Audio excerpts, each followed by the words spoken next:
वहां तक पढ़ लेते हैं, एक बार ट्राई करो, नहीं ट्राई करो तो डिस्कस कर दूंगा मैं। हाँ बट एक चीज क्लियर होनी चाहिए कि अपना जो है वर्क पावर एनर्जी का एक्सरसाइज 4 अभी डिस्कस नहीं किया है, क्वेश्चन नंबर 10 या 15 तक ही डिस्कस किया है, पूरा कंप्लीट डिस्कशन नहीं हुआ है।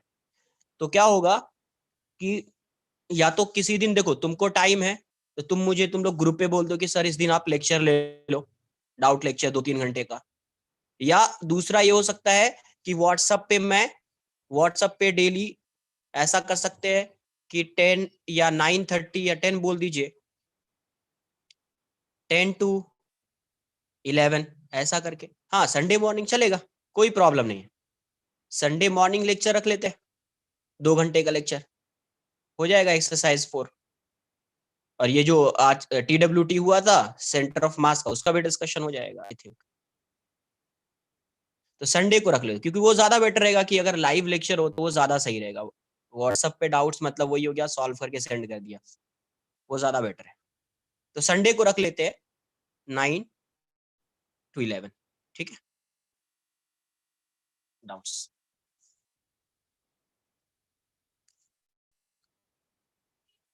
संडे, देखो सेंटर ऑफ मास,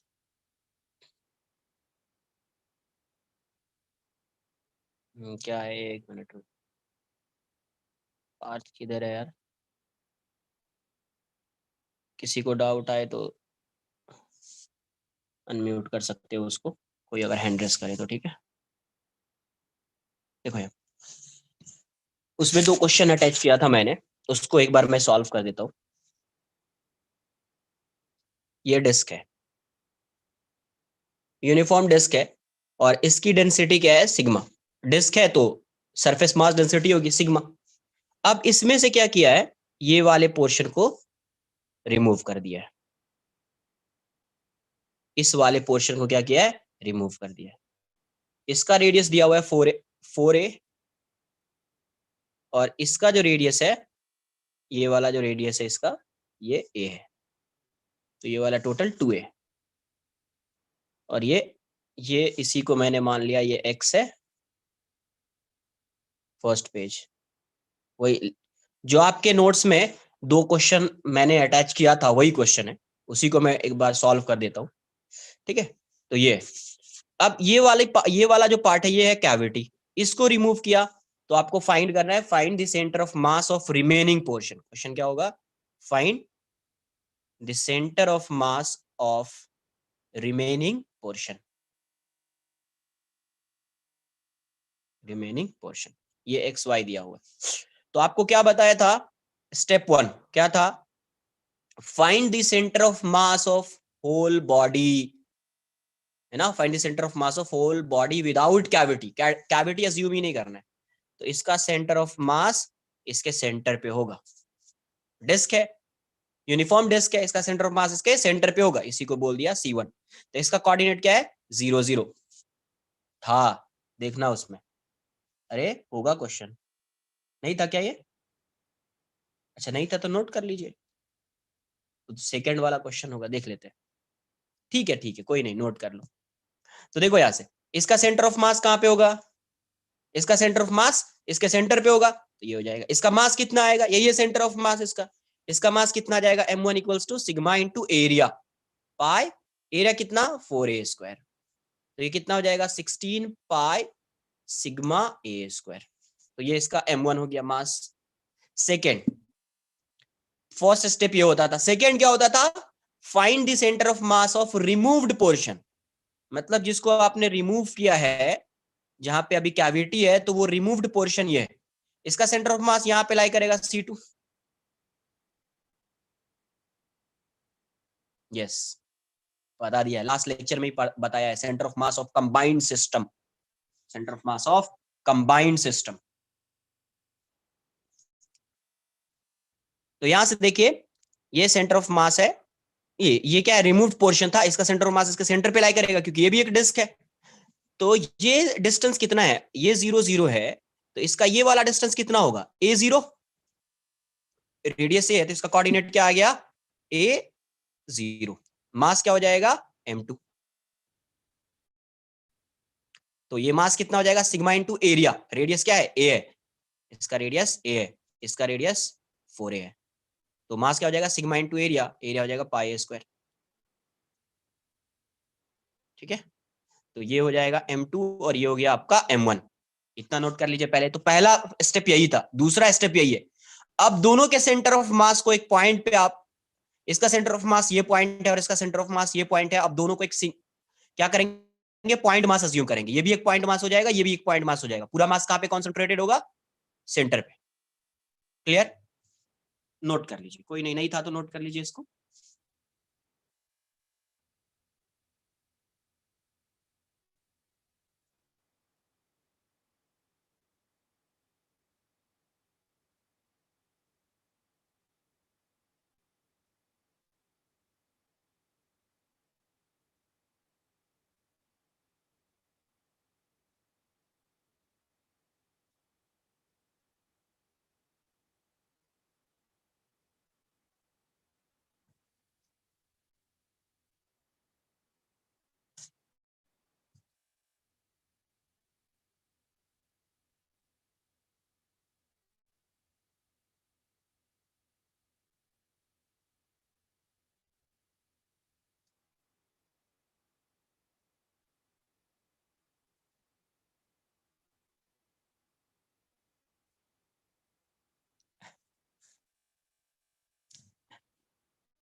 नोट कर लीजिए इसको।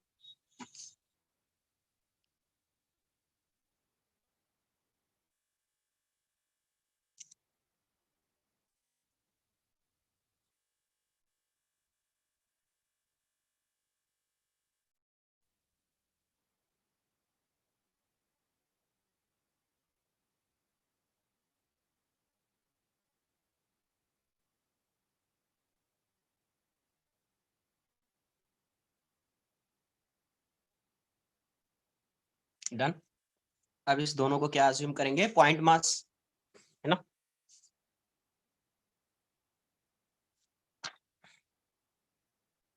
नहीं, अब देखो एक पॉइंट मास ये हो गया जिसका C1 है और ये 0 0 है, C1 का कोऑर्डिनेट 0 0 है और इसका मास m1 है। दूसरा पॉइंट मास यहाँ पे है जिसका कोऑर्डिनेट क्या है, A0 है, और मास को क्या लिखेंगे, अभी उसको रिमूव किया है तो -m2, उसको क्या किया, रिमूव किया, इसीलिए -m2। तो अब देखो YCM तो 0 आ जाएगा, अगर XCM फाइंड करेंगे, XCM क्या होगा, m1 into 0 -m2 into a upon m1 -m2।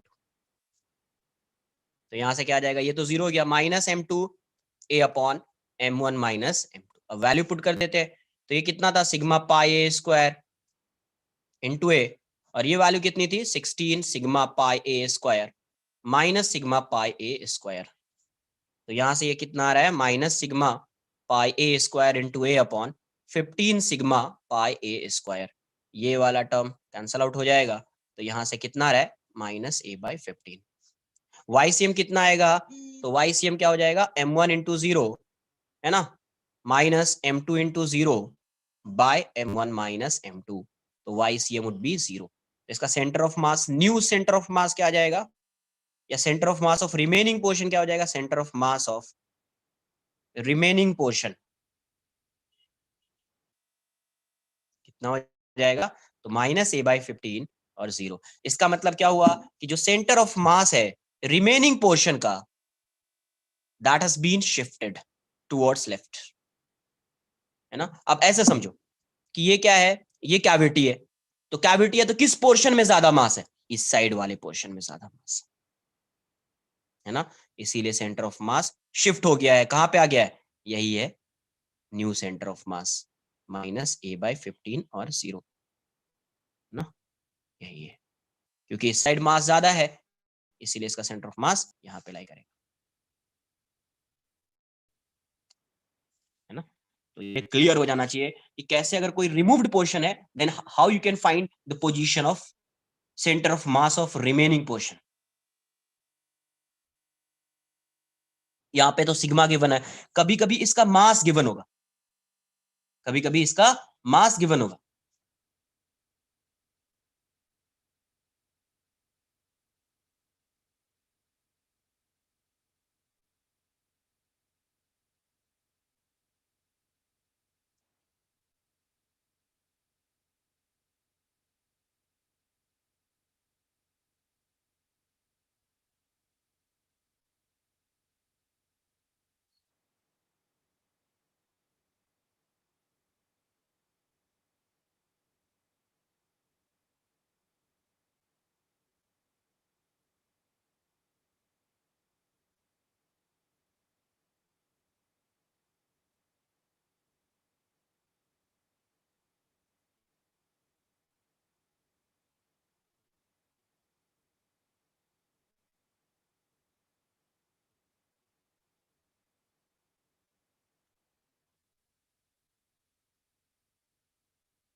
Done.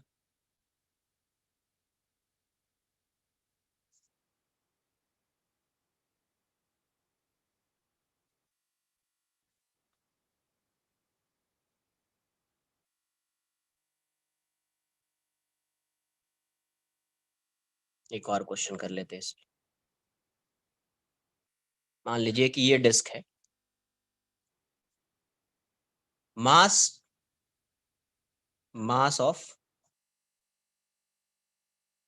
Complete disc without cavity, है ना, ये गिवन विदाउट कैविटी, ये दिया हुआ है m। ये क्या गिवन है, इसको मान लेते हैं 9m। कितना दिया हुआ है, 9m। और इसका रेडियस जो है ये 9m है, डिस्क है ये।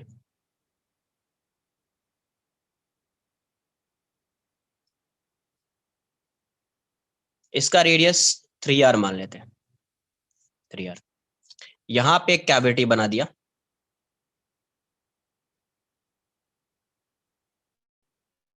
थोड़ा बड़ा कैविटी है जिसका रेडियस r है, दिखने में नहीं लग रहा बट है, ये एक कैविटी है।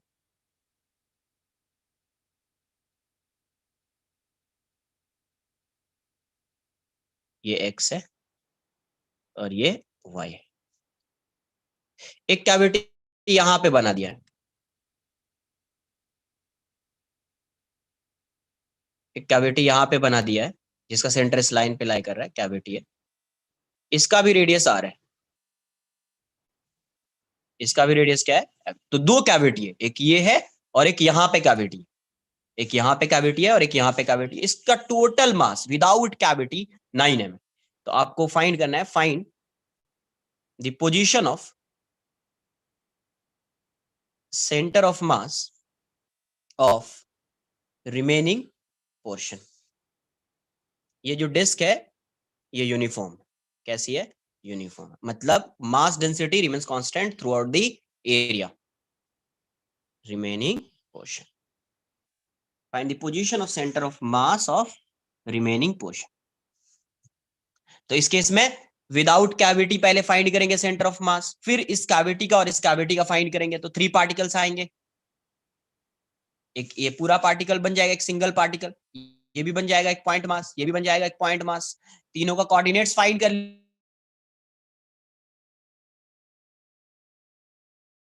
लीजिए, तो माइनस है ना। सॉल्व करो, देखो कितना आ रहा है, सॉल्व कीजिए इसको।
तो सबसे पहले इस बड़े वाले, उसका सेंटर ऑफ मास क्या होगा, C1, वो कितना हो जाएगा, 0 0 है ना।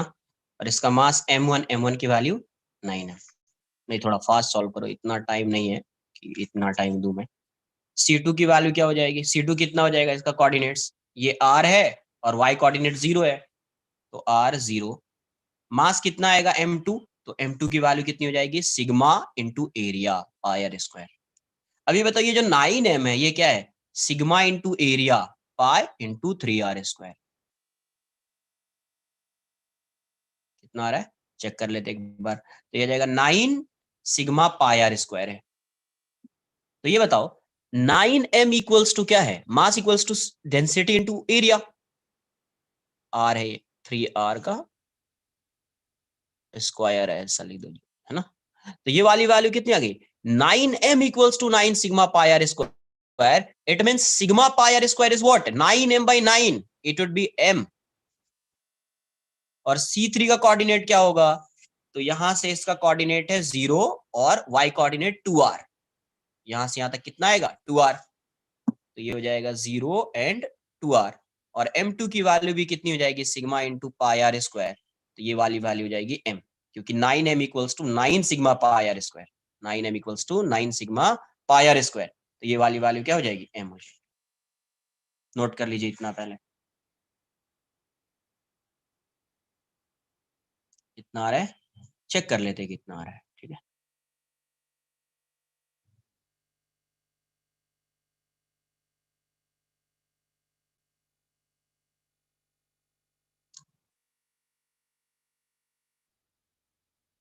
अरे M1 की वैल्यू कितनी है, 9M है। इसका मास कितना है, 9M। तो उसको क्या लिखोगे, सिग्मा इंटू एरिया लिखोगे। तो सिग्मा एरिया क्या होगा, पाई इंटू रेडियस, रेडियस कितना है, 3R का स्क्वायर। तो ये वाली वैल्यू कितनी जाएगी, 9 सिग्मा पाई आर स्क्वायर। यहाँ से आप देखो तो यहाँ से क्या आएगा, M equals to sigma pi square होगा। 9 9 कैंसल आउट हो गया, मतलब सिग्मा पाई आर स्क्वायर की वैल्यू क्या हो जाएगी, M। Sigma pi r equals to M। तो M2 का रेडियस कितना है, R है। तो मास कितना होगा, sigma into area, sigma into pi r square. तो सिग्मा पाई आर स्क्वायर है कितना, M। अरे 9 9 कैंसिल हुआ तो M आएगा ना। तो ये वाली वैल्यू क्या हो जाएगी, M। M2 कितना होगा, sigma into area, sigma into pi radius r, pi r square, तो इसका भी मास क्या आएगा m। कोऑर्डिनेट्स तो समझ में आ गए, मास भी आ गया, ठीक है।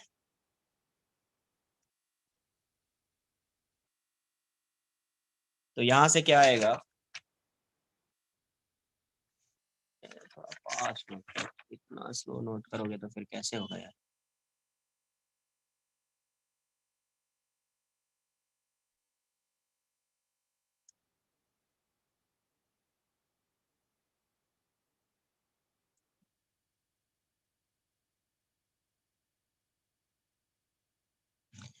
डायग्राम पहले नोट कर लिया करो प्लीज, थोड़ा पेन को फास्ट चलाइए।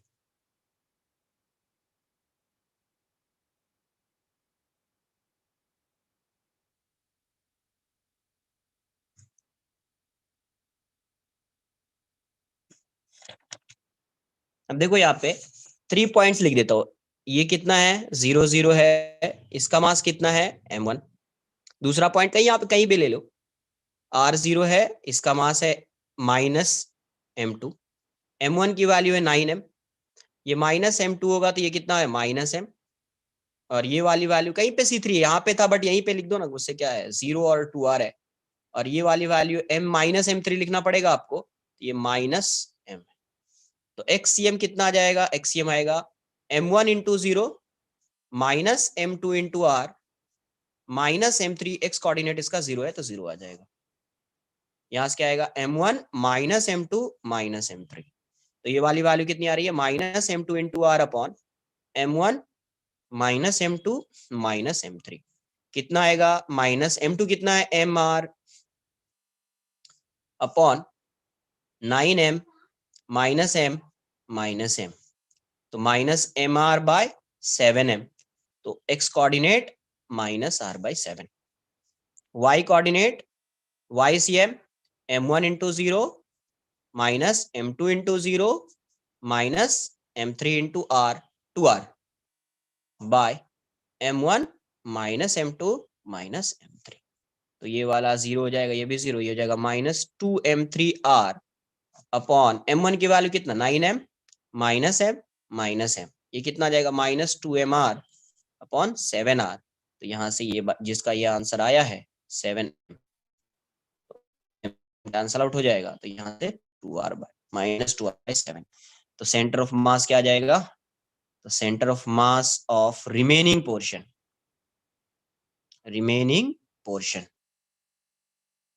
Centre of mass of remaining portion, तो ये कितना हो गया, तो -r/7 -2r/7, ये आ जाएगा centre of mass of remaining portion, ठीक है।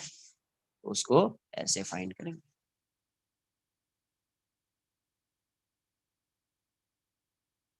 तो होपफुली आपको सेंटर ऑफ मास फाइंड करने के लिए आ गया होगा, कैसे फाइंड करना है।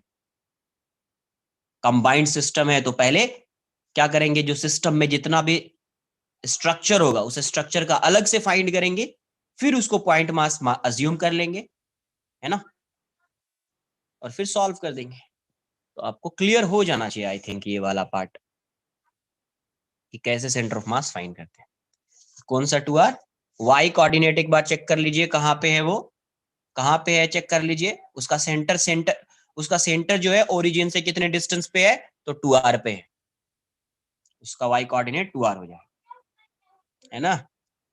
ये ऐसा था, यहाँ पे ये ऐसा है, तो यहाँ पे है, ये इसका सेंटर यहाँ पे है, ये वाला डिस्टेंस r है, तो ये वाला डिस्टेंस कितना होगा 2r, और ये यहीं पे था इसीलिए इसका x कोऑर्डिनेट r है, अगर यहाँ पे होता तो x कोऑर्डिनेट 2r होता।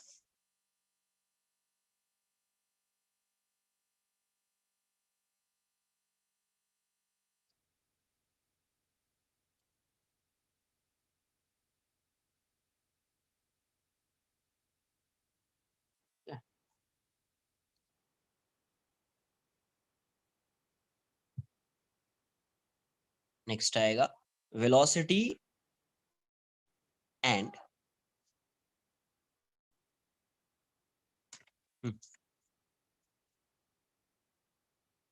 देखिए m इक्वल्स टू ये m है ना, equals to sigma pi r, तो कभी कभी मास गिवन होगा तो आपको सिग्मा से, जो कैविटी वाला पोर्शन था उसका सिग्मा से मास फाइंड करना है, ठीक है।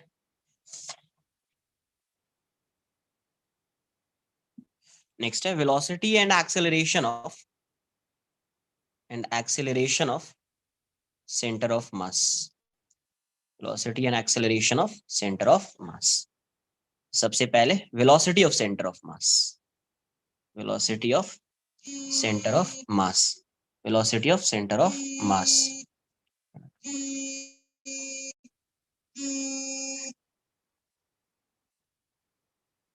Velocity of centre of mass, है ना। तो वेलोसिटी ऑफ सेंटर ऑफ मास कैसे फाइंड करेंगे? तो यहां से आपको पता है कि आरसीएम क्या था, आरसीएम कैसे फाइंड करते थे, m1 r1 plus m2 r2 plus mn rn by m1 plus m2 plus mn, है ना। तो अब देखो ये r है, पोजीशन गिवन है, तो इसको डिफरेंशिएट करेंगे, तो ये इस साइड डिफरेंशिएट करेंगे, इस साइड भी डिफरेंशिएट करना पड़ेगा, ये कांस्टेंट है बाहर रख देंगे, तो ये प्लस है तो ये क्या हो जाएगा, सेपरेट हो जाएगा। तो m1 कांस्टेंट, ये भी डिफरेंशिएट होगा, r2 भी डिफरेंशिएट होगा, r3 भी डिफरेंशिएट होगा, तो differentiating both sides with respect to t। किसके रेस्पेक्ट में डिफरेंशिएट किया, टाइम के रेस्पेक्ट। नोट कर लो इतना पहले।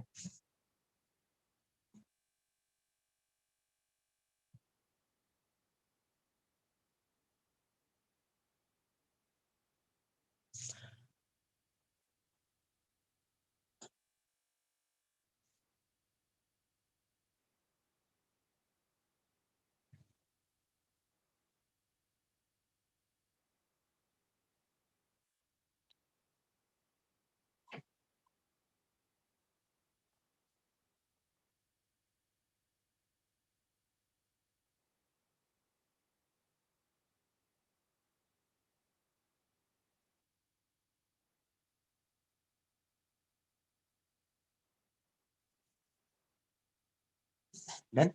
अब इसको अगर डिफरेंशिएट करेंगे तो क्या आ जाएगा, वही है वही है।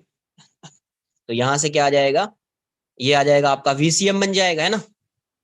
डायरेक्ट लिख देता हूँ, ये सब चीज तो आपको डायरेक्ट, या आप ऐसे लिख दीजिए VCM, ठीक है, VCM equals to DRCM by DT, DRCM by DT। तो VCM की वैल्यू क्या होगी, DRCM मतलब M1, ये हो जाएगा V1 plus M2 V2 plus MN VN by M1 plus M2 plus MN। Velocity find करना है तो डायरेक्ट डिस्प्लेसमेंट अपॉन टाइम नहीं होता है, कब होता है, जब वेलोसिटी कांस्टेंट होती है तब होता है, ठीक है। जब वेलोसिटी, ये सब चीज बताई गई है, जब वेलोसिटी कांस्टेंट होगी तभी लिखते हैं displacement equals to velocity into time, वरना क्या हो जाता है, s equals to ut plus half at square हो जाता है। तो वो इसीलिए डायरेक्ट ऐसे लिखेंगे, डिफरेंशिएट करेंगे, तो वेलोसिटी ऑफ सेंटर ऑफ मास क्या हो जाएगा, जैसे वो होता था वैसे ये भी होगा, VCM। अब देखो यहां से इसको आगे सॉल्व कर देता हूं, ये क्या हो जाएगा, VCM इक्वल्स टू, ये क्या है, m1 v1 momentum of particle 1, m2 v2 momentum of particle 2, तो p1 प्लस लीनियर मोमेंटम है ये p2 plus pn by m1 plus m2 plus mn क्या हो जाएगा, m system, total mass of system. तो यहां से इस साइड आ जाएगा, तो m system into VCM equals to, ये क्या हो जाएगा, नेट हो जाएगा, p नेट, या p सिस्टम बोल दीजिए, ज्यादा बेटर है, p सिस्टम। तो यहां से एक चीज क्या समझ में आई कि जो सिस्टम का सेंटर ऑफ मोमेंटम है, लीनियर मोमेंटम, उसके लिए क्या करना पड़ेगा, सेंटर ऑफ मास की वेलोसिटी फाइंड करनी पड़ेगी। उसके लिए क्या फाइंड करना पड़ेगा, इंडिविजुअल पार्टिकल की वेलोसिटी नहीं फाइंड करना है, इसकी वेलोसिटी फाइंड करना है, सेंटर ऑफ मास की। तो एक बार सेंटर ऑफ मास की वेलोसिटी आपने फाइंड कर लिया, है ना, उसी जो सेंटर ऑफ मास का पोजीशन है वहां पे पूरे मास को रख देंगे, तो आप पूरा सिस्टम एक सिंगल पार्टिकल बन जाएगा। मतलब ये हुआ कि अगर मान लीजिए ये बहुत सारा इसमें पार्टिकल्स है, ये m1 है, ये v1 से जा रहा है, ये m2 है, ये v2 से जा रहा है, mn है, m3 है, ये v3 से, किसी भी डायरेक्शन में mn है, ये इस डायरेक्शन में जा रहा है, किसी भी डायरेक्शन में जा रहा है, ये सब मिलके एक सिस्टम है। अब क्या करना है, इसको एक सिंगल, इसका मान लीजिए कि सेंटर ऑफ मास यहाँ पे है, तो इन सबको हटा दिया, सिर्फ सेंटर ऑफ मास को देखेंगे। सेंटर ऑफ मास की वेलोसिटी किसी भी एक डायरेक्शन में होगी, मान लीजिए कि इस डायरेक्शन में है vcm, और इस पूरे मास को यहाँ पे अज्यूम कर लिया, तो जो सेंटर ऑफ मास का मोमेंटम होगा, जो सेंटर ऑफ मास का मोमेंटम होगा, सेंटर ऑफ मास का मोमेंटम क्या होगा, m, पूरे मास यहीं पे है, m सिस्टम इनटू vcm, जो सेंटर ऑफ मास का मोमेंटम होगा वही पूरे सिस्टम का मोमेंटम होगा, वही पूरे सिस्टम का मोमेंटम होगा, है ना। p system equals to m system into vcm। तो अभी तक जो भी पढ़ रहे थे कि जैसे एक ब्लॉक है ना, अगर सपोज ये ब्लॉक मूव कर रहा है 2 मीटर पर सेकंड से, इसका मतलब ये क्या दिया होता था, वेलोसिटी ऑफ सेंटर ऑफ मास। ये सिस्टम मूव कर रहा है 2 मीटर पर सेकंड से, इसका मतलब क्या गिवन है, velocity of centre of mass. System is moving with velocity 2 metre पर सेकंड, इसका मतलब उसके किसकी वेलोसिटी गिवन है, सेंटर ऑफ मास की वेलोसिटी गिवन। नोट कर लीजिए। तो जब भी आपको पूरे सिस्टम, बहुत सारे पार्टिकल्स है, डिफरेंट वेलोसिटी से मूव कर रहे हैं, आपको सिर्फ क्या फाइंड करना है, अगर उस सिस्टम का मोमेंटम फाइंड करना है, तो first you have to find the velocity of centre of mass of that system, then p system would be m system into vcm, m system into vcm। Note कर लीजिए इतना।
अब यहां से देखिए कि अगर vcm, ऐसे एक एग्जांपल ले लेते हैं। लो यार, नोट कर लो, नोट कर लो, थोड़ा फास्ट करो, बट अब तो 3-4 चैप्टर पढ़ लिया, अब तो स्पीड आ जानी चाहिए।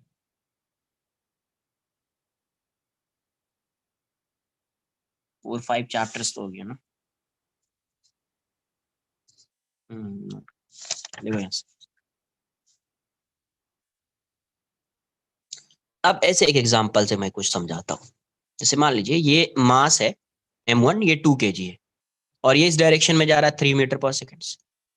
एक पार्टिकल है, इसका मास m2 है और इसका मास 3 kg है, और ये जा रहा है 2 मीटर पर सेकंड से। ये इस डायरेक्शन, दोनों अपोजिट डायरेक्शन में, तो इसका vcm कैसे फाइंड करोगे, vcm तो m1 v1, m1 v1, तो 2 इंटू 3। अब देखो ये अपोजिट डायरेक्शन में है, तो क्या लिखोगे, प्लस m2 v2 3 इंटू -2, है ना, क्योंकि अपोजिट डायरेक्शन में, इसीलिए माइनस आया है, क्योंकि वीसीएम वेक्टर के फॉर्म में होता है ना यार। तो ये कितना हो जाएगा, 2 + 3, तो ये वाली वैल्यू कितनी आ जाएगी, 6 - 6/5, 0 आ जाएगी। तो यहां से VCM की वैल्यू क्या आ जाएगी, 0। अब मुझे ये बताइए ये नेगेटिव क्यों लिया, क्लियर है, क्योंकि एक पार्टिकल इस डायरेक्शन में जा रहा है तो दूसरा इस डायरेक्शन में जा रहा है, इसीलिए नेगेटिव आया है। तो अब यहां से ये बताओ क्या ये इंडिविजुअल पार्टिकल की वेलोसिटी 0 है, नहीं है, बट फिर भी सेंटर ऑफ मास की वेलोसिटी क्या है, 0 है। इट मींस अगर कहीं पे ऐसा लिखा हुआ है, नोट करके इस पॉइंट को लिखेंगे, if VCM is 0 then it doesn't mean it doesn't mean it doesn't mean the velocity of individual particle is 0, the velocity of individual particle is 0।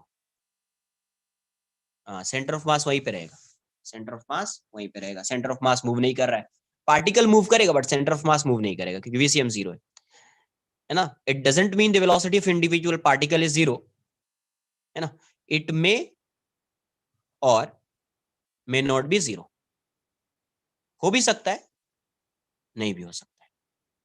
Clear?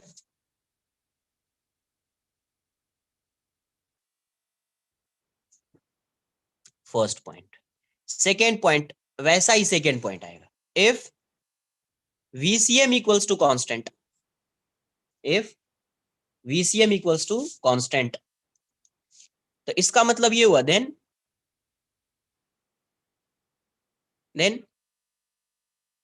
ऐसा बोल सकते हैं ना, then V1 V2 velocity of individual particle, इसका मतलब भी यही होगा, if VCM is constant it doesn't mean velocity of all particle would be constant, then V1 V2 V3 Vn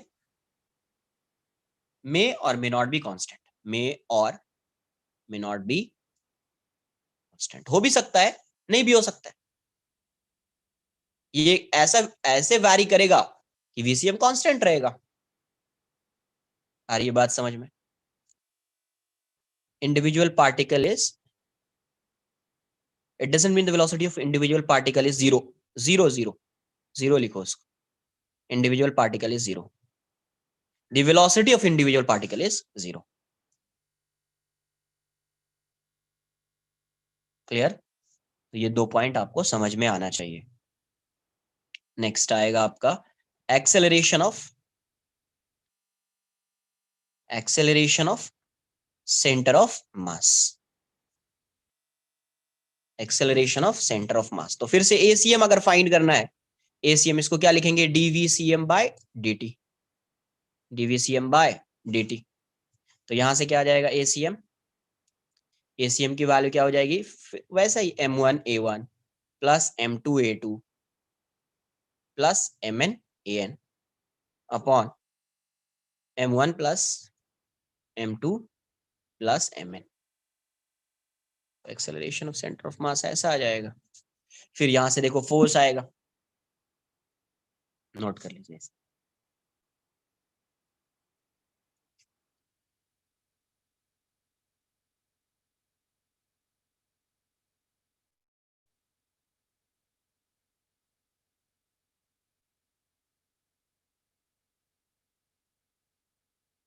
इसको अनम्यूट करो, देखो क्या है, कोई डाउट है क्या इसको? सर जब हम पार्टिकल की बात करते तब वो हम एटम की बात कर रहे होते हैं, उनके सिस्टम की। नहीं नहीं, जैसे अभी एटम की उतने जो, अगर आप अगर एक सिंगल पार्टिकल है, जैसे ऐसा क्या बोल रहे हैं अपन, पॉइंट मास है, जैसे एक पॉइंट मास बोल रहे हैं, तो पॉइंट मास भी बहुत सारे एटम से मिलकर बना होगा।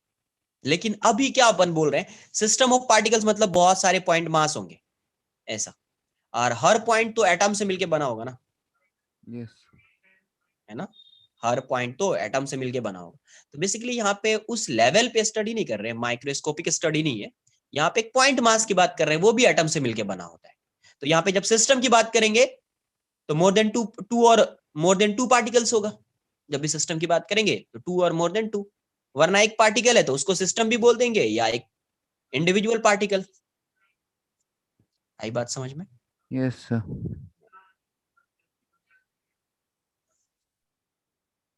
तो उस केस में आप समझ सकते हैं कि अगर एक पार्टिकल लिया है, पॉइंट मास है, अगर इसको सिस्टम बोला जा रहा है तो इसके पार्टिकल्स वही एटम होंगे, वैसा आप समझ सकते हैं।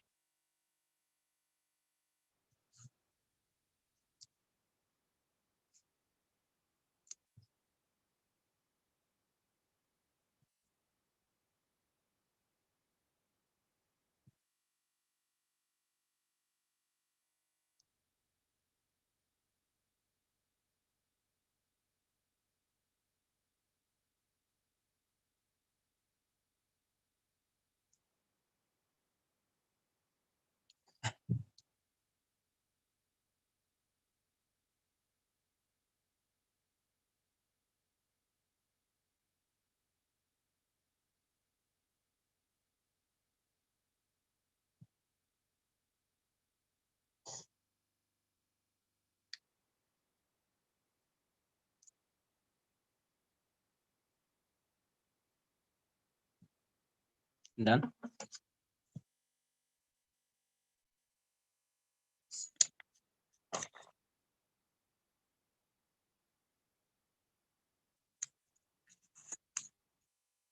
नहीं नहीं, अभी वो सब नहीं, वेलोसिटी अब क्या, किस वेलोसिटी की बात कर रहे हैं वो इंपॉर्टेंट है। अगर आप एटॉमिक लेवल पे देखोगे ना, VRMS वो सब तब आएगा, है ना, उस लेवल पे बात नहीं कर रहे। तो यहाँ पे वेलोसिटी जो है टेम्परेचर पर डिपेंड नहीं करेगा, वैसा बोलना है, ठीक है। वैसे अगर माइक्रोस्कोपिक स्टडी करोगे तब डिपेंड करता है टेम्परेचर पे, है ना। जब आप माइक्रोस्कोपिक स्टडी करोगे, and in that case velocity of particle depends on temperature, absolute temperature.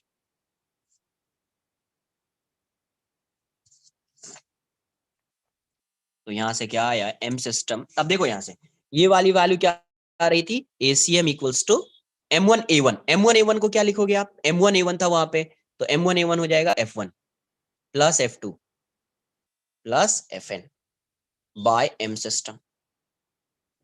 M system, तो बेसिकली यहां से ये क्या आ रहा है, M सिस्टम इंटू ACM, यही आपका क्या है, F सिस्टम। तो सिस्टम पे जो फोर्स लग रहा है F सिस्टम, इसको क्या बोलेंगे आप, मतलब पहले जितना भी पढ़ा था यही था ये ACM। तो अब देखो ये F सिस्टम जो होगा, नॉर्मली किस फोर्स की वजह से पार्टिकल का एक्सेलरेशन आएगा, तो हमेशा एक्सटर्नल फोर्स की वजह से आता है। Internal force can not accelerate the whole system.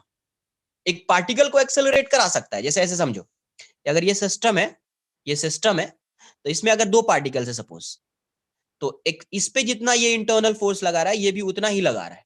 तो इस फोर्स की वजह से हो सकता है कि ये दोनों एक्सेलरेट कर रहे हैं, बट इसका सिस्टम कभी भी एक्सेलरेट नहीं करेगा, क्योंकि नेट जब आप फाइंड करोगे ना, तो जीरो आ जाएगा। एक्सेलरेशन आपको फिर से वही M1A1 ACM की वैल्यू जीरो दिखेगी। तो इसीलिए F सिस्टम, कोई भी पार्टिकल है, ये ब्लॉक है, कब मूव करेगा, जब आप एक्सटर्नल फोर्स लगाओगे, है ना। खुद के इंटरनल फोर्स की वजह से मूव नहीं करता कोई पार्टिकल। वैसा होता तो हर पार्टिकल ये ऐसा ही है और ये खुद से मूव करने लगता। ये कैसे मूव करेगा, तो एक्सटर्नल फोर्स की वजह से मूव करेगा। तो इसीलिए एक्सेलरेशन जो आएगा, एक्सेलरेशन ऑफ सेंटर ऑफ मास, वो एक्सटर्नल फोर्स की वजह से आएगा। तो एफ सिस्टम यहाँ पे क्या है, एफ एक्सटर्नल। एफ एक्सटर्नल क्या हो जाता है, M system into ACM।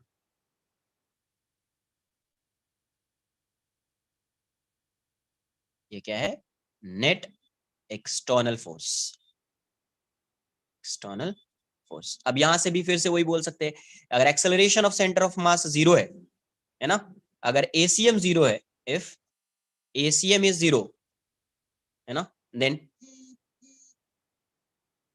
the acceleration of individual particle, then the acceleration of individual particle may or may not be zero।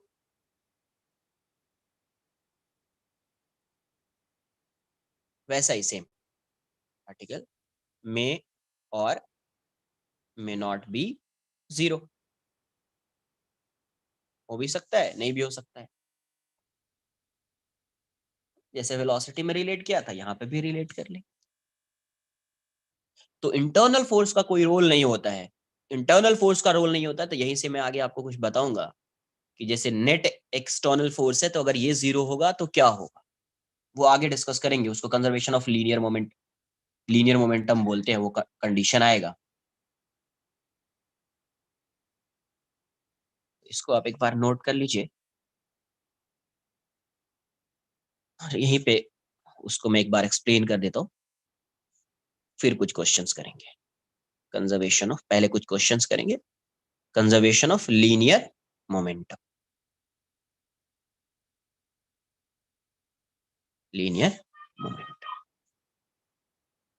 अब देखो एफ एक्सटर्नल क्या होगा, F external is M system into ACM तो है। एक मिनट रुको ना, इसको समझ लो। इसको आप एफ से भी लिख सकते हैं, dP/dt, यही होता है बेसिकली, यही होता है ना। मास एम सिस्टम कांस्टेंट हो जाएगा तो dVCM/dt हो जाएगा। एफ एक्सटर्नल क्या है आपका, m इंटू ACM। ACM क्या है आपका, dVCM/dt। तो बेसिकली m से मल्टीप्लाई कर देंगे आप, m सिस्टम से मल्टीप्लाई कर देंगे, यहाँ पे अंदर ये जाएगा, मल्टीप्लाई अंदर ये जाएगा, तो m इंटू VCM dP हो जाएगा। वही लिखा F external equals to dp by dt। अब देखो if F external is zero, net force acting on the system is zero, net force acting on the system is zero, then अगर ये zero है मतलब डीपी बाई dt की value क्या हो जाएगी, जीरो हो जाएगी। अच्छा ये वाली वैल्यू जीरो हो रही है, ये जीरो कब होता है, when this function is constant, therefore p क्या हो जाएगा, कांस्टेंट हो जाएगा। p क्या होगा, कांस्टेंट हो जाएगा।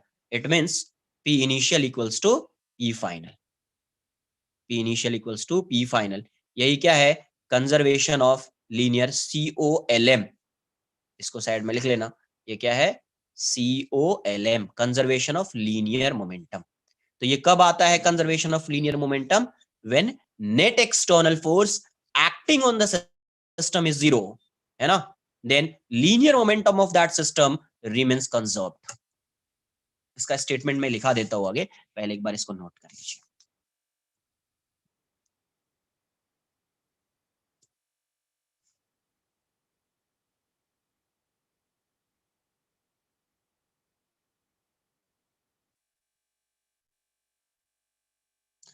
ये क्या है, एफ सिस्टम है, तो सिस्टम पे जो फोर्स लगता है ये क्या है, एफ सिस्टम। तो सिस्टम पे जो नेट फोर्स होता है वो किसकी वजह से आता है, ये सिस्टम है मान लीजिए, इस पे फोर्स किसकी वजह से आएगा, तो जो एक्सटर्नल फोर्स होगा वही आएगा ना, इसका इंटरनल फोर्स थोड़ी आएगा। इंटरनल फोर्स की वजह से इसका एक्सेलरेशन होगा, नहीं होगा, इंटरनल फोर्स की वजह से इसका एक्सेलरेशन नहीं होगा, है ना। तो नेट इंटरनल फोर्स हमेशा सिस्टम में क्या होता है, जीरो होता है।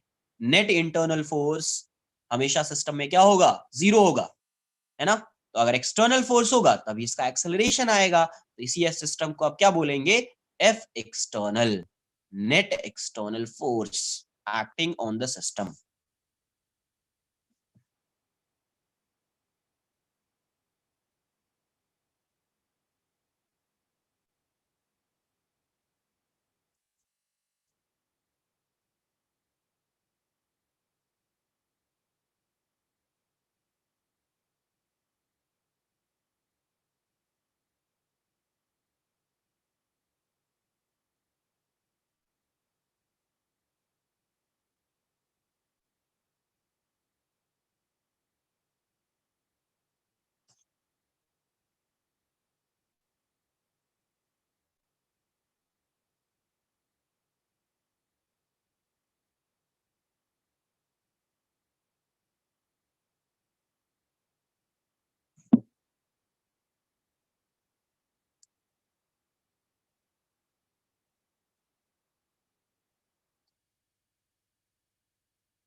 Done.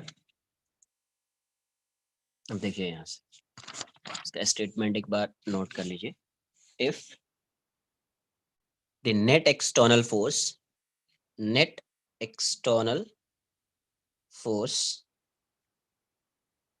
acting on the system system is 0, then if the net external force acting on the system is 0, then the linear momentum of the system, linear momentum of the system remains conserved. ठीक है, ये point है। एक दो question पहले simple simple से acceleration पे कर लेते हैं, जो एग्जाम में आया था, आपको लग रहा होगा कि क्या आ गया है। ये ऐसा है,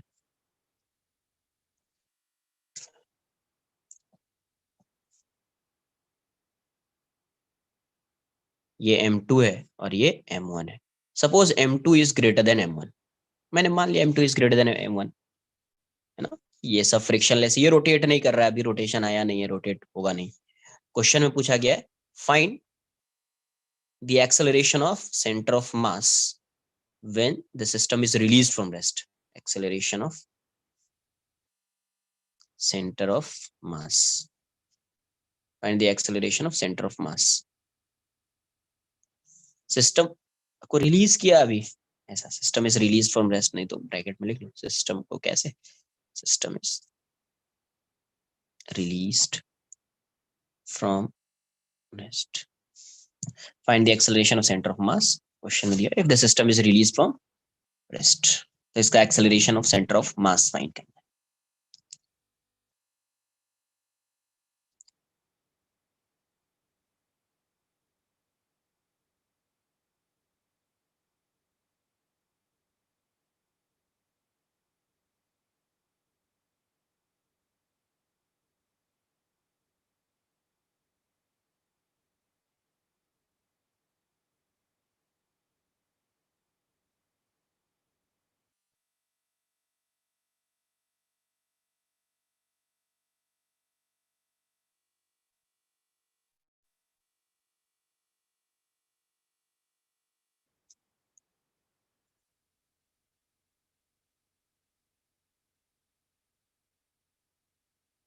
सबसे पहले ये m2 ग्रेटर है m1 के, तो ये इस डायरेक्शन में आएगा, है ना, ये a हो जाएगा, ये जितने से आएगा उतने से ये भी जाएगा, तो ये हो जाएगा m2g और ये हो जाएगा m1g, है ना। पूरे को सिस्टम मान रहे हैं, तो एक्सेलरेशन कितना आएगा, पहले एक्सेलरेशन ऑफ इंडिविजुअल पार्टिकल कितना, एक्सेलरेशन कितना आएगा, सिस्टम का एक्सेलरेशन अगर फाइंड करोगे इसका इसका कितना आएगा ए का, तो आपको बताया है अनबैलेंस्ड फोर्स या net driving force, supporting force minus opposing force, सब बताया है। तो ये सपोर्ट कर रहा है और ये अपोज कर रहा है, यहाँ पे टेंशन अपोज कर रहा है, यहाँ पे सपोर्ट कर रहा है, तो कैंसल आउट हो जाएगा, इसीलिए डायरेक्ट लिख देना है m2g minus m1g bye m1 plus m2, ऐसा आपको बताया गया है, m1 minus m2 into g by m1 plus, ठीक है। तो acceleration of centre of, acceleration of particle आ जाएगा।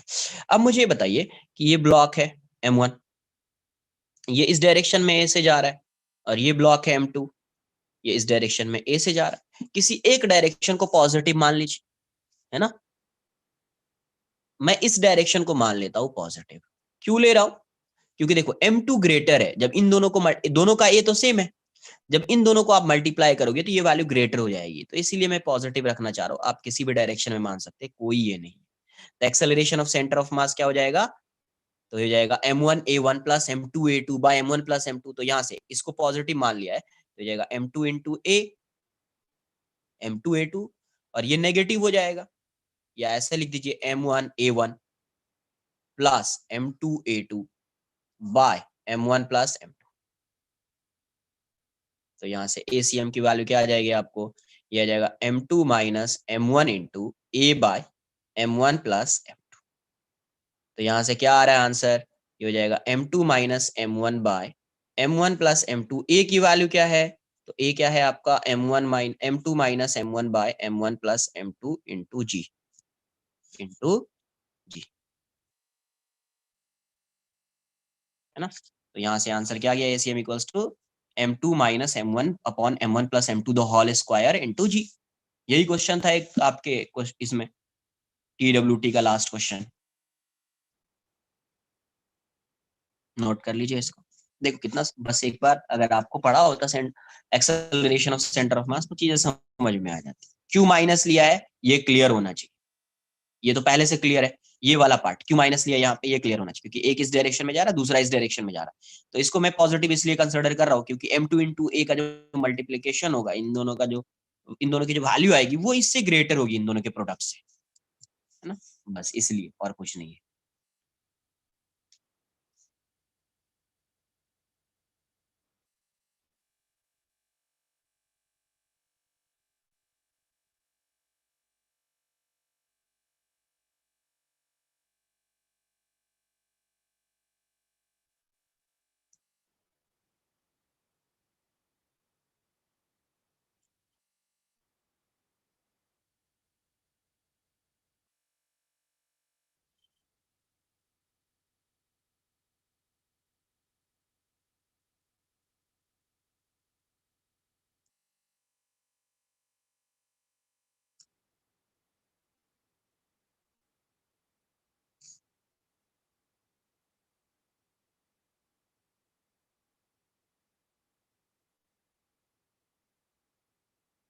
डन।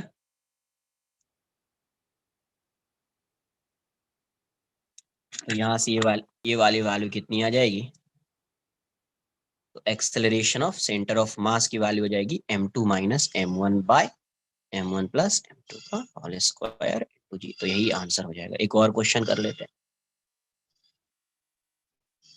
ये ऐसा है, ये ऐसा है, ये 30 डिग्री दिया हुआ है, रिवर्सिबल, ये मान लीजिए 60 डिग्री दिया हुआ है, और ये आपका यहाँ से इसको रिलीज किया, एक इसको यहाँ से इस साइड रिलीज किया बी को, है ना, तो ये कितना होगा, 90 डिग्री होगा, ये 90 डिग्री होगा। दोनों का मास m है ना, तो block block A and B are are released from the top of a smooth fixed, ये fixed है, fixed smooth fixed wedge. Find the magnitude of, find the magnitude of acceleration of center of mass of two blocks. कहाँ पे, अरे ये देखो M2, ये क्या आया था, M2 minus M1 by M1 plus M2 into a की वैल्यू क्या है, ए की value M2 minus M1 by M1 plus M2 into g. तो ए की वैल्यू को यहाँ पे पुट कर दिया, यही तो ए की वैल्यू है। तो क्या हो जाएगा, M2 minus M1 by M1 plus M2 into M2 minus M1 by M1 plus M2 into जी।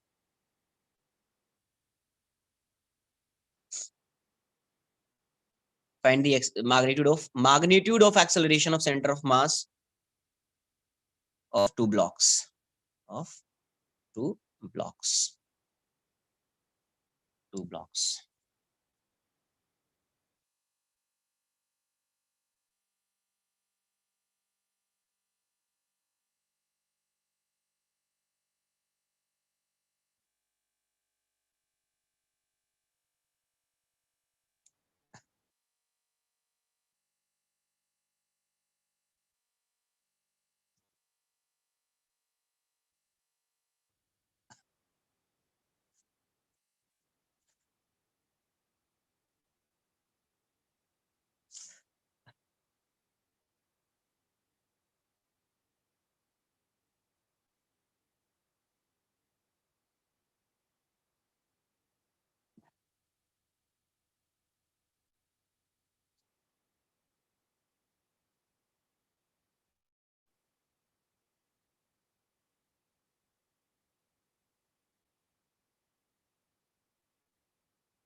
कितना आ रहा है, सिंपल है।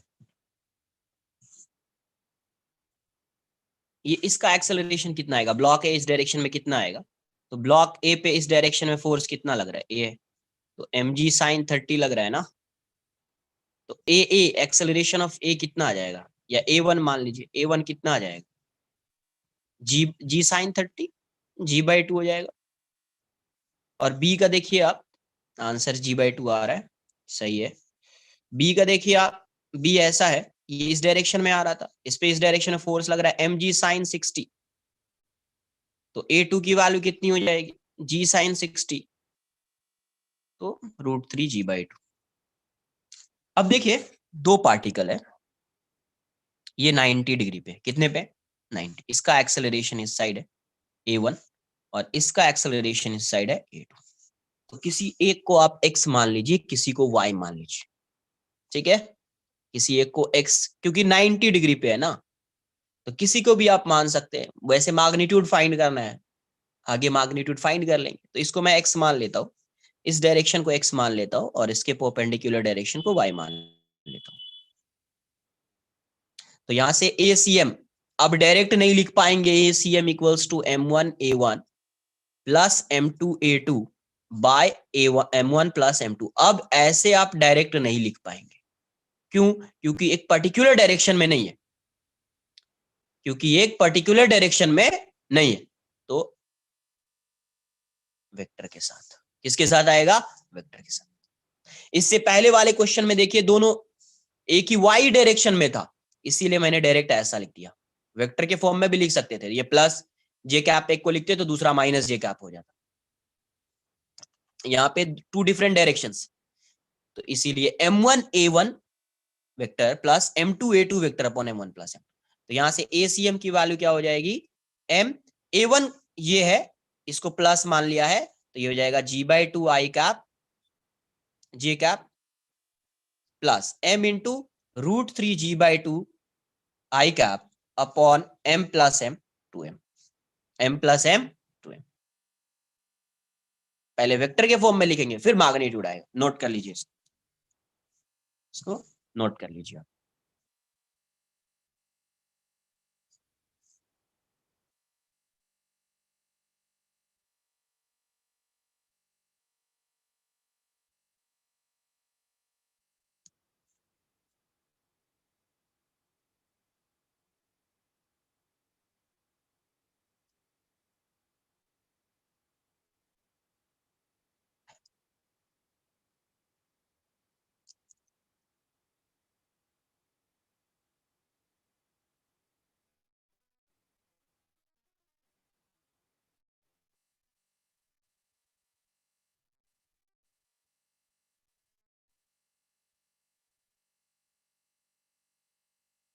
और ये कब मानना है, जब 90 डिग्री पे हो तब, नहीं होता तो वेक्टर सम करते, नहीं होता तो वेक्टर सम करते, इस ये एक वेक्टर हो जाता, दूसरा वेक्टर ये हो जाता, पहले वेक्टर सम फाइंड कर लेते फिर डिवाइड कर देते उसको टोटल मास।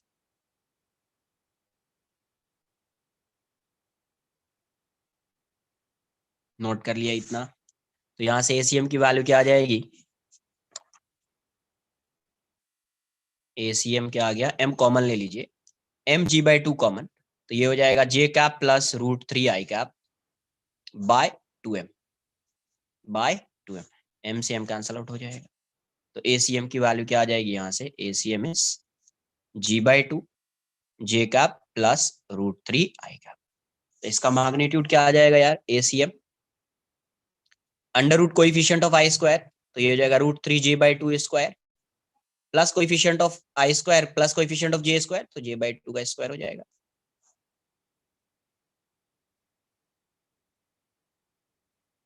अरे 4 हो जाएगा ना, 4, ये 2 × 2 4 आ जाएगा। तो यहां से ये वैल्यू कितनी आ रही है, तो 3g² / 16 प्लस g²/16, तो ये कितना आ जा रहा है यार, 4g² / 16, तो ये कितना आएगा, 2g/4, आंसर कितना, g/, तो मैग्नीट्यूड इसका कितना आएगा, g/2 आ जाएगा, g/, ठीक है।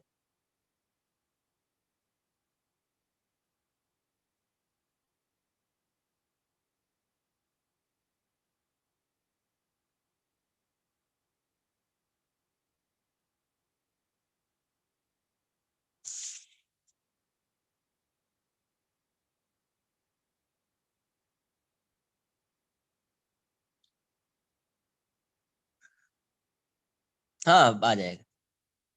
g/4 को पहले ही बार ले लीजिए, फिर अंडर रूट जी स्क्वायर, तो ये आ जाएगा आंसर, उससे 2 आएगा, है ना।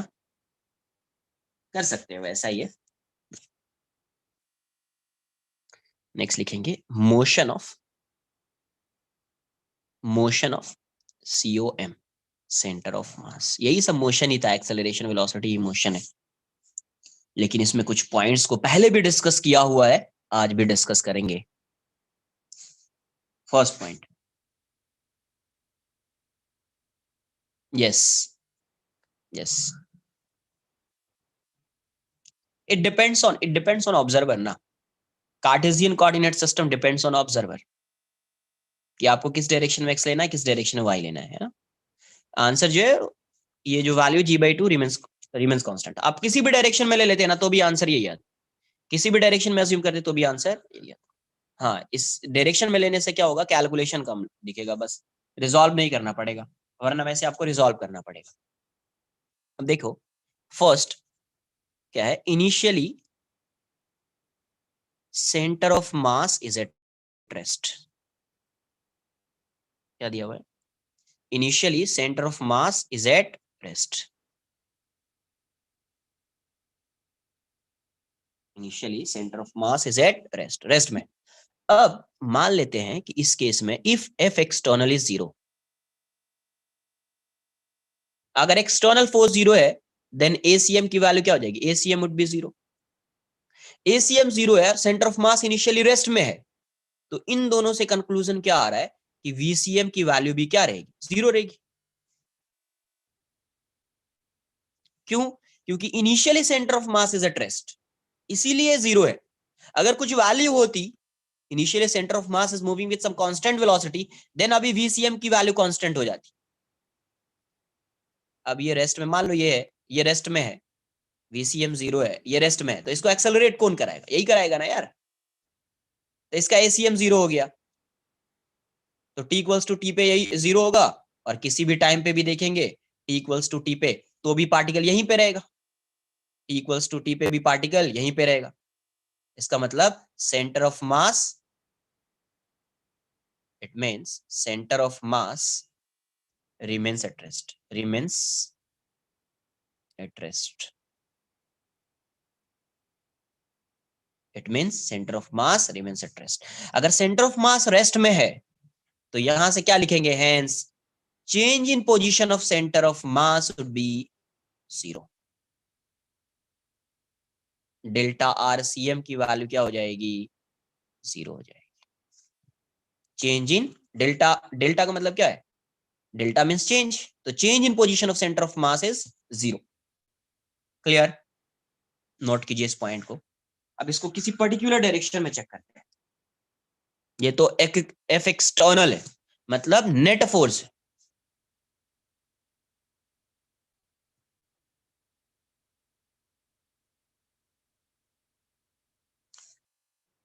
अब ये बताओ ना, इनिशियली ये क्या है, सेंटर ऑफ मास 0 है, velocity of centre of mass is 0, और इस पे कोई एक्सल, कोई फोर्स ही नहीं लग रहा है, नेट फोर्स 0 है इस पे, तो ये एक्सेलरेट भी नहीं करेगा। एक्सेलरेट नहीं करेगा तो किसी भी टाइम इंटरवल के लिए, किसी भी टाइम पे फाइंड करोगे, किसी भी इंस्टेंट अगर आप फाइंड करेंगे वेलोसिटी ऑफ सेंटर ऑफ मास, तो इसकी वेलोसिटी 0 ही होगी ना, इसकी वेलोसिटी क्या होगी, 0 ही होगी।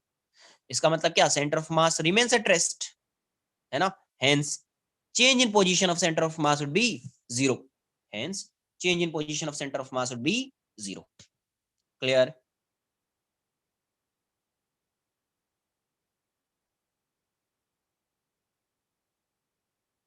9 कहां पे लिखा मैंने, T=9, 0 है, 0 0, 9 नहीं है। किसी भी टाइम के लिए T=0 पे भी यहीं पे रहेगा, T=T पे भी यहीं पे रहेगा, किसी भी टाइम के लिए वो वहीं पे रहेगा। नोट कर लीजिए इतना पहले, थोड़ा फास्ट।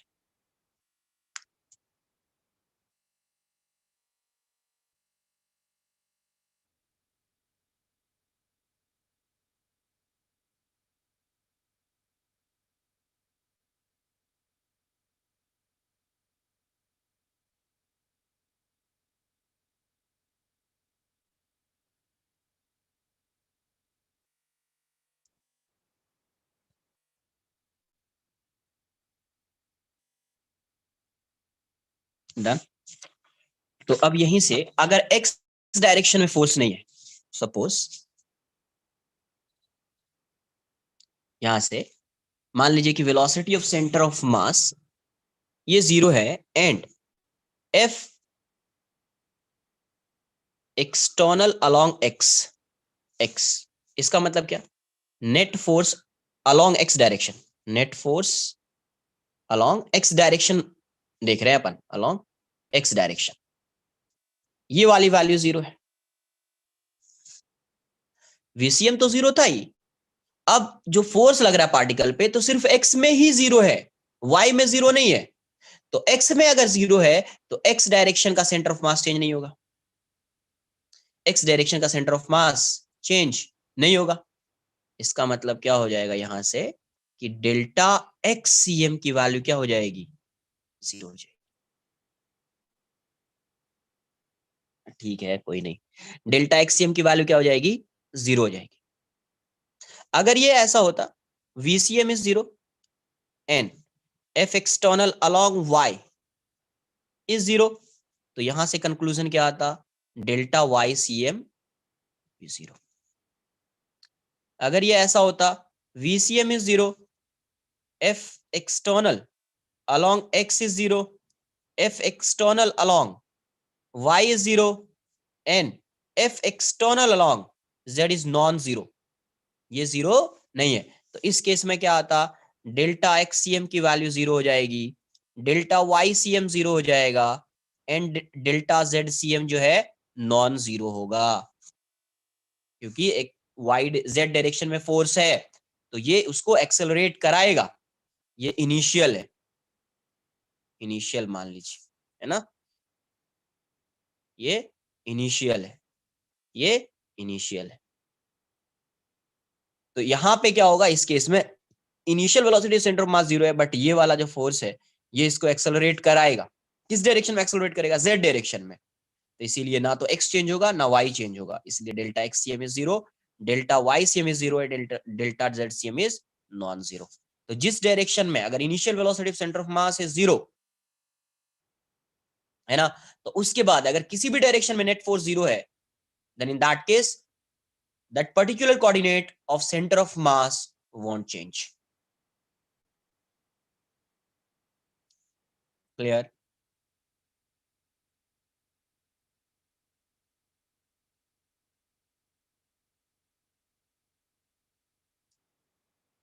नेक्स्ट पॉइंट सेकंड, जैसे इन सब का एग्जांपल हो गया ना, जैसे क्वेश्चन आएगा आगे अभी अपन करेंगे, एक बॉम्ब है एक्सप्लोड हो गया, तो कैसे एक्सप्लोड हुआ, ऐसे रखा था एक्सप्लोड, तो अब ये रखा था एक्सप्लोजन हुआ होगा तो किसकी वजह से हुआ होगा, इंटरनल फोर्स की वजह से, किसकी वजह से, इंटरनल फोर्स की वजह से।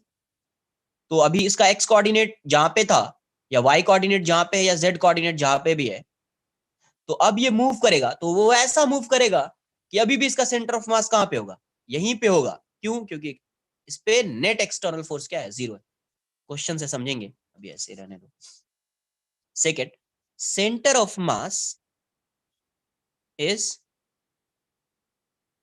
मूविंग विद कांस्टेंट वेलोसिटी, अभी centre of mass constant velocity से मूव कर रहे हैं, कांस्टेंट वेलोसिटी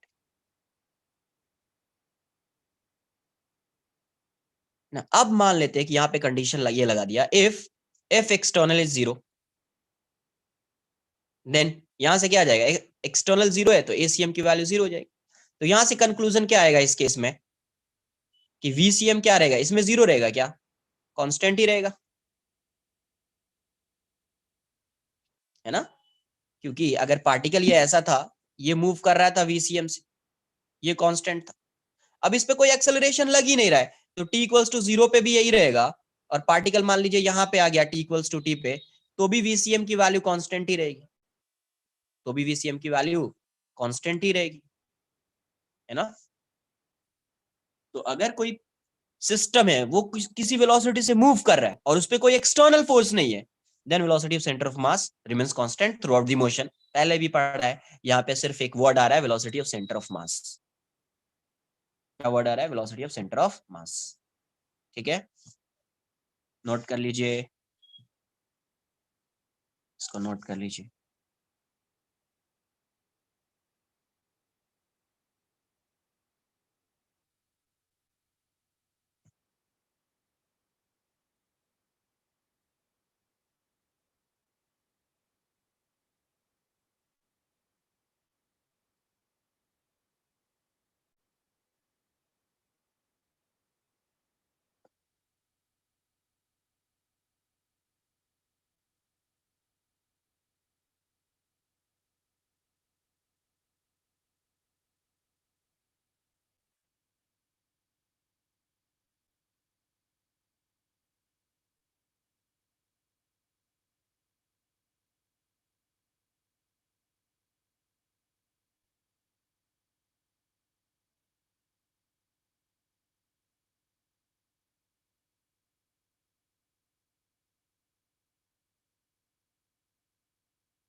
एक मिनट, नोट कर लिया इसको। 9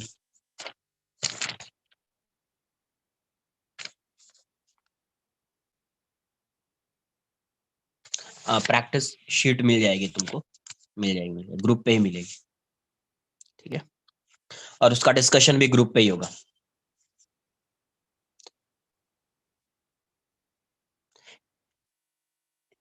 इस वीक दे देता हूँ एनएलएम एंड फ्रिक्शन का, ठीक है। एनएलएम एंड फ्रिक्शन, काइनेमेटिक्स भी मिल जाएगा, उसको ग्रुप पे ही कर लेंगे। ग्रुप पे ही डिस्कस करो यार, तुम लोग एक दूसरे की हेल्प करो थोड़ा।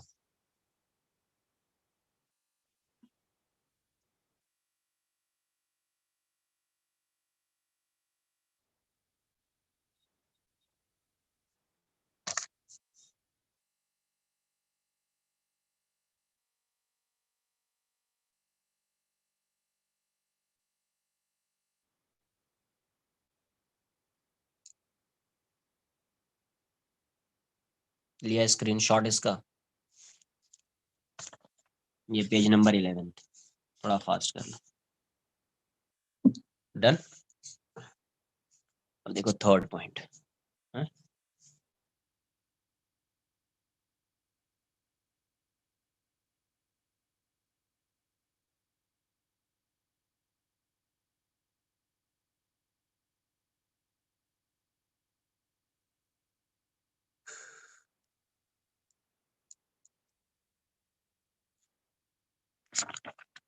थर्ड पॉइंट देख लीजिए।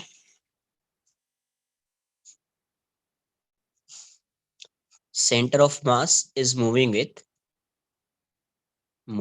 with constant acceleration.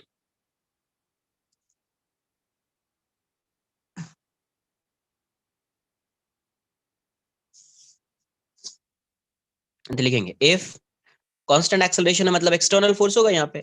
if an external force is present, external force is present,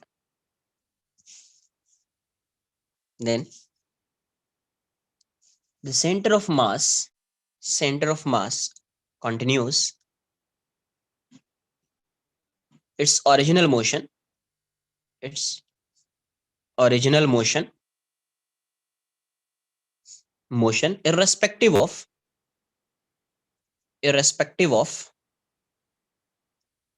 internal forces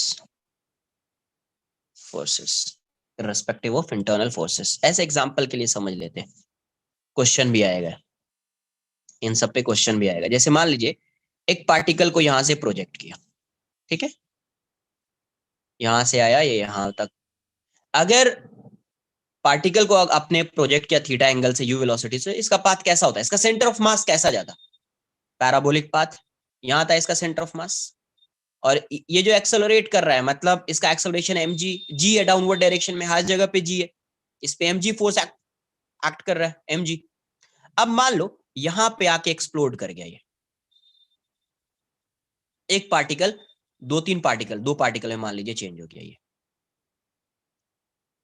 तो हो सकता है कि ये यहां पे आए, ये इस पाथ को फॉलो करे, ये हो सकता है कि ये यहीं पे आ जाए, ये यहाँ पे आ जाए, कहीं पे भी आ जाए, सपोज ये यहाँ पे आ गया, ये या इस साइड आ गया, कहीं पे भी आ गया, ये यहाँ पे आ गया, बट अभी भी अब दो पार्टिकल हो गया, पहले एक सिंगल पार्टिकल था, अभी दो पार्टिकल हो गया, अभी भी इसका सेंटर ऑफ मास इसी पाथ को फॉलो करेगा, सेंटर ऑफ मास यहीं पे आके स्ट्राइक करेगा इसका। तो ये दो पार्ट में डिवाइड हो गया है, एक ये और एक ये, फिर भी इसका सेंटर ऑफ मास कहां पे आएगा, यहीं पे आएगा, क्योंकि इसमें जो एक्सप्लोजन हुआ होगा, किसकी वजह से एक्सप्लोजन हुआ, इंटरनल फोर्सेस। तो इंटरनल फोर्स की वजह से कभी भी सेंटर ऑफ मास अपने पाथ को चेंज नहीं करता है, किसकी वजह से चेंज होगा, एक्सटर्नल फोर्स की वजह से। तो एक्सप्लोजन हुआ इंटरनल फोर्स की वजह से, इससे पहले इसका पाथ कैसा था, पैराबोलिक, तो अभी भी सेंटर ऑफ मास इसी पैराबोलिक पाथ को फॉलो करते हुए यहां पे होगा, जबकि ये इसका जो पार्टिकल है एक यहाँ पे और एक यहाँ पे, तो इन दोनों का सेंटर ऑफ मास कहां पे लाई करेगा, यहाँ पे लाई करेगा। आई बात समझ में, नोट कर लीजिए, एक दो क्वेश्चन सॉल्व कर लेते हैं।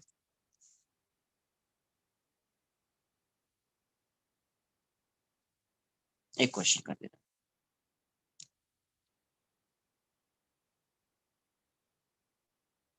ये मान लीजिए एक ब्लॉक है ए और ये बी है, एम ए मास ए की जो वैल्यू है ये है 4m, किसी भी डायरेक्शन में, अपोजिट डायरेक्शन में क्या एक्सप्लोड होगा, अरे एक्सप्लोड हुआ तो पार्टिकल तो कहीं ना कहीं जाएगा ना, एक यहाँ पे गया, एक यहाँ पे गया, कहीं भी आएगा, इसका सेंटर ऑफ मास यहीं पे लाई करेगा। ऐसा कभी भी नहीं हो सकता है कि एक्सप्लोजन होगा तो पार्टिकल्स, दोनों पार्टिकल इस साइड आ जाएगा, वैसा कभी पॉसिबल ही नहीं है, वैसा कभी पॉसिबल ही नहीं है। m इक्वल्स टू 4m और mb की जो वैल्यू है ये 20m है, और यहां से ये वाला जो डिस्टेंस, इसके बेस का जो लेंथ है ये l है, ये एक वेज है, और ये पूरा सरफेस जो है स्मूथ सरफेस, स्मूथ है, और ये फिक्स्ड नहीं है, ये जो है ये फिक्स्ड नहीं है, ये मूव कर सकता है। क्वेश्चन में क्या बोला गया, when the system is released, when the system is released from rest, then find the distance, find the distance, find the distance moved by the wedge b, by the wedge b till the block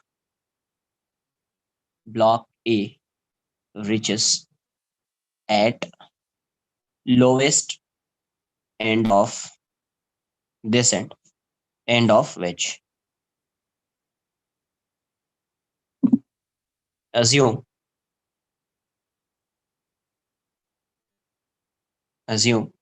all surfaces are frictionless.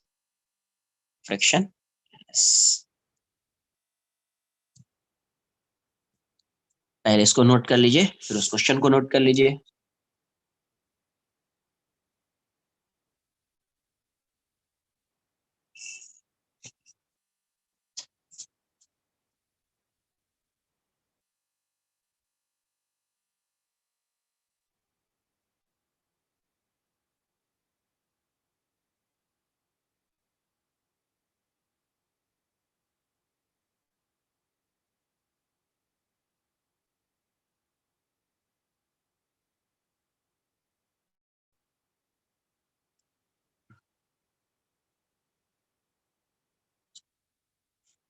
क्या है कि अगर मान लीजिए ये एक projectile है, इसको प्रोजेक्ट किया किसी एंगल से, तो इस पे एक mg लग रहा है फोर्स,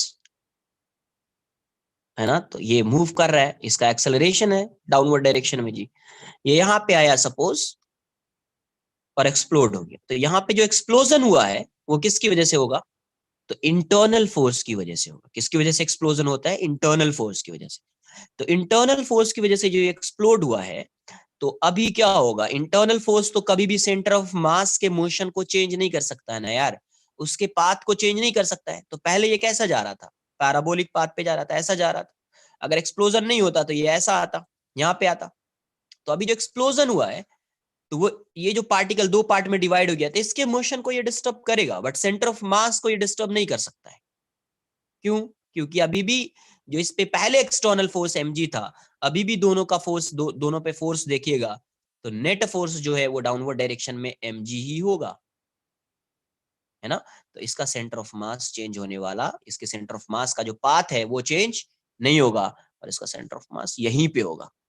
तो एक पार्टिकल सपोज यहाँ पे आ गया, यहाँ पे आ गया, यहाँ पे आ गया, कहीं पे भी होगा, बट दोनों का जो सेंटर ऑफ मास होगा, सपोज 3 पार्टिकल्स में ये इसका जो है ना, ये एक्सप्लोजन जो जब हुआ ये, तो 3 पार्टिकल्स में डिवाइड हो गया, तो भी उस 3 पार्टिकल्स का जो सेंटर ऑफ मास होगा वो यहीं पे होगा। कहां पे होगा?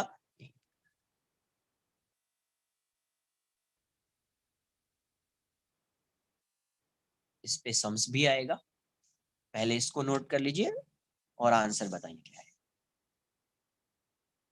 4m, 4m थोड़ी आएगा, l के टर्म्स में आएगा ना, 4 मीटर। ओके, नोट कर लिया इसको, l के टर्म्स में आएगा, मीटर तो l के टर्म्स में आएगा। देख लेते हैं यहाँ से, देखो यहाँ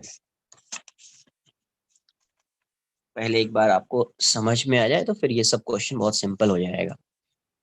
अभी लग रहा है अरे इसको कैसे फाइंड करेंगे, तो सेंटर ऑफ मास सिंपल हो जाता है ये सब क्वेश्चन। ब्लॉक ए है, ब्लॉक बी है। नोट कर लिया ना इसको, नोट कर लो इसको, नोट कर लो पहले इसको, नोट कर लीजिए।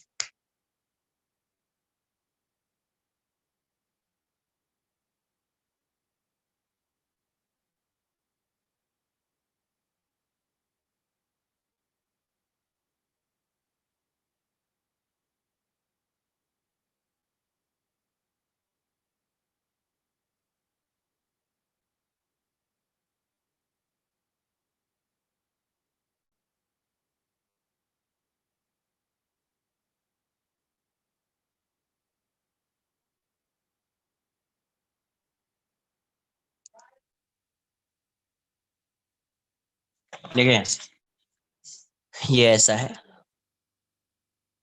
ये बताओ, ये रेस्ट से स्टार्ट रिलीज हुआ ना यार, तो ये इस डायरेक्शन में एक्सेलरेट करेगा। अब मान लीजिए ये यहाँ पे भी है, ये यहाँ पे भी है, जैसे आ रहा है ये, तो ये क्या क्या लगाएगा, ये इस पे नॉर्मल लगाएगा, ये भी इस पे नॉर्मल लगाएगा। इसके नॉर्मल को mg, अगर ये थीटा है तो mg cos sine theta, cos theta balance करेगा नॉर्मल को, और mg साइन थीटा की वजह से ये साइड आएगा। ये जब इस पे नॉर्मल लगाएगा, तो सपोज मैं यहाँ पे ऐसा समझा देता हूँ साइड में, देखिए ये जब इस पे नॉर्मल लगा रहा है, तो इसका एक कंपोनेंट इस साइड, एक कंपोनेंट इस साइड, ny। तो देखो ny को तो mg है, और ये ग्राउंड इस पे नॉर्मल लगाएगा, तो ये जो ग्राउंड नॉर्मल लगा रहा है n डैश, ये ny को और mg को बैलेंस कर लेगा। इसके ये वेज तो है, इस डायरेक्शन में मूव नहीं करेगा, वेज जो है ये वर्टिकल डायरेक्शन में मूव नहीं करेगा, बट इस फोर्स को कोई बैलेंस करने वाला नहीं है। इसका जो कंपोनेंट है एक्स डायरेक्शन में, इसको कोई बैलेंस, कोई फ्रिक्शन तो है नहीं, तो nx को कोई बैलेंस करने वाला नहीं है। तो जब nx कोई बैलेंस नहीं करेगा, तो इसकी वजह से ये क्या करेगा, इस डायरेक्शन में एक्सेलरेट करेगा, मूव करेगा। तो जब ये यहां से यहां पे आएगा, तब तक ये कुछ आगे मूव कर जाएगा। तो मान लेते हैं कि किसी टाइम के बाद ये यहां पे आ गया है, और ये ब्लॉक यहाँ पे आ गया है।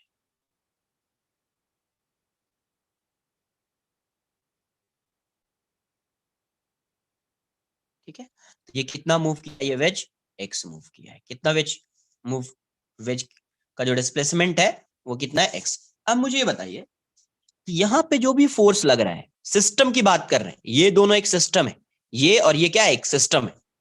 अब ये बताइए, क्या सिस्टम पे कोई एक्सटर्नल फोर्स एक्स डायरेक्शन में लग रहा है क्या?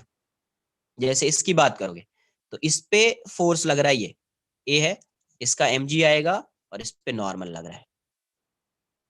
इसकी बात करेंगे तो इस पे mg लगेगा, एक नॉर्मल लगेगा, और एक और नॉर्मल लगाएगा वो n। तो इसका अगर रिजॉल्व करोगे तो ये nx हो जाएगा, ये ny हो जाएगा, इसको रिजॉल्व करेंगे तो ये nx हो जाएगा, ये ny हो जाएगा। तो देखो सिस्टम क्या है, ये दोनों मिलकर एक सिस्टम है। तो सिस्टम पे x डायरेक्शन में फोर्स कितना है, nx कैंसल आउट, ny वैसे भी देख लेते, जितना ये नॉर्मल लगाएगा उतना ये नॉर्मल लगाएगा। तो नॉर्मल जब भी आप सिस्टम मानते हो तो नॉर्मल क्या हो जाता है, इंटरनल फोर्स बन जाता है, नॉर्मल इंटरनल फोर्स बन जाता है, वो कैंसल आउट हो जाएगा, तो नॉर्मल गया। अभी देखो दूसरा फोर्स इस पे mg लग रहा है, इस n डैश जो है इसको बैलेंस कर रहा है, इसका मतलब इस पूरे सिस्टम पे नेट फोर्स यही है mg, इस पूरे सिस्टम पे नेट फोर्स ये mg है, क्योंकि n डैश को mg बैलेंस कर रहा है। या बात आ रही है, अगर बैलेंस भी नहीं कर रहा तो कुछ वैल्यू होगी, मान लेते जो भी इन दोनों में किसकी भी ग्रेटर वैल्यू होगी या स्मॉलर होगी, बट कुछ भी फाइंड करेंगे तो आपको नेट फोर्स किस डायरेक्शन में दिखाई देगा, यहां पे y डायरेक्शन में आएगा। किस डायरेक्शन में दिखाई देगा, y डायरेक्शन। x डायरेक्शन में कोई भी नेट फोर्स नहीं है, तो हियर सिग्मा एफ एक्स बोल देता हूं, मतलब net force along x direction है ना, या F net along x, net force along x direction, ये क्या है यहाँ पे 0 है, ये क्या है यहाँ पे 0 है।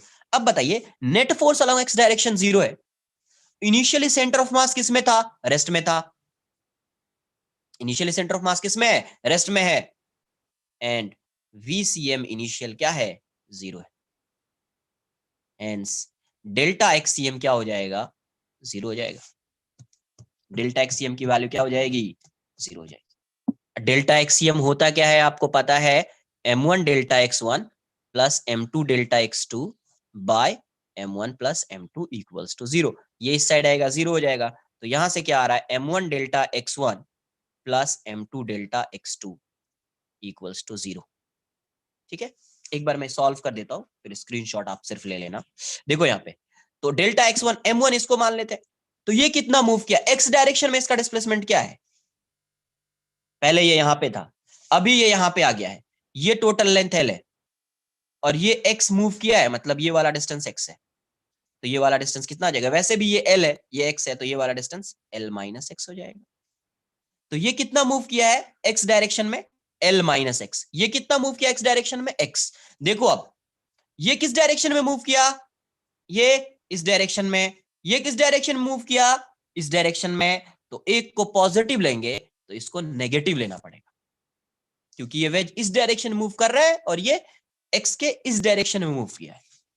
तो यहां से अगर आप फॉर्मूला देखेंगे क्या आ रहा था अभी फॉर्मूले से, m1 delta x1 plus m2 delta x2 equals to 0, तो वो 4m है, कितना मूव किया l minus x, but minus लेना पड़ेगा, क्यों लिया है समझ में आ जाना चाहिए आपको, ये 20m है, x इक्वल्स टू 0। एक मिनट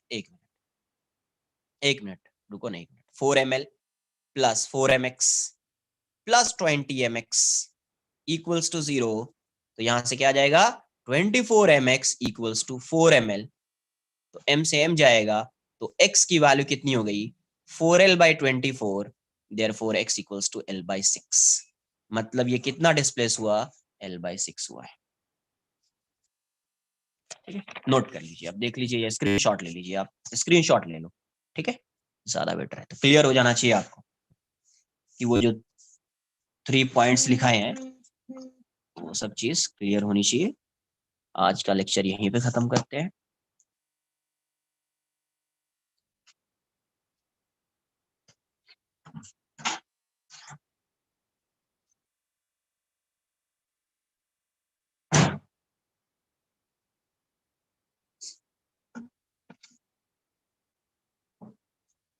डन।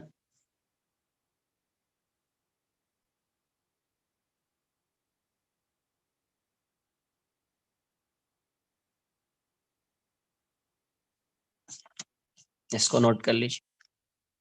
चलो एक बार देख लेता हूँ, इससे रिलेटेड अगर कुछ होमवर्क होगा आपके बुकलेट में तो मैं होमवर्क भी दे दूंगा, ठीक है। चलो bye bye, take care. Yes yes yes please,